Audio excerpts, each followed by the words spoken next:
If your commercial check ride's coming up, or you're just looking to bone up on your commercial knowledge, we've got a terrific resource for you at Flight Insight. This is our commercial check ride at a glance document. It's a 14-page PDF that you can get delivered to your inbox by following the link here or in the description and comments. It's also now officially part of our full commercial online ground school, so students of that course have access to it through their course page. The way it's set up is designed to mirror the flow of the commercial oral or ground portion of the check ride.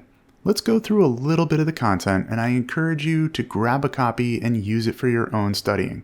Now, when I run students through a mock check ride, I like to approach it as if we're examining a real flight, so we'll progress in chronological order from beginning to end. That's how this document is set up. The first step in any commercial flight is determining if a flight is legal to be flown for compensation, and that's what page 1 is all about. The question, can you get paid to fly, is a complicated one, and our flowchart helps organize your thinking. Your examiner will give you a scenario and ask you if it's legal. Here's a tried and tested one. You're a newly minted commercial pilot, you're relaxing in the FBO of your home airport when a multi-millionaire couple enter, spot you on the couch, and ask if you'll fly them to their summer home on Martha's Vineyard. They'll pay you $2,000 for the round-trip flight. You can rent a Cessna 172 from the FBO on your own account and just go. Can you take the offer? Let's start from the top.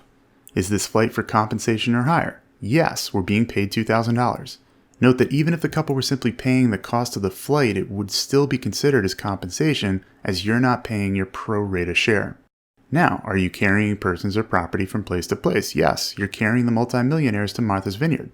You could say no to this if you were doing something like aerial survey. Next, are you holding out a willingness to fly the couple?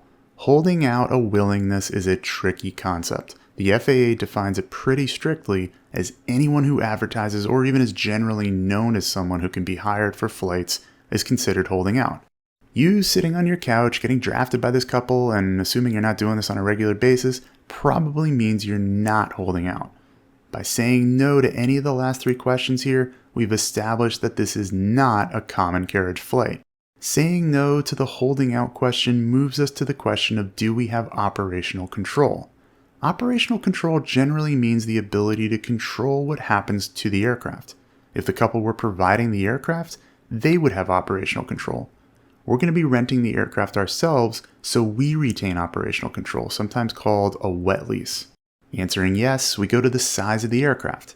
The Cessna 172 has less than 20 passenger seats and less than 6,000 pounds of payload, so saying yes to that moves us to, are we IFR rated?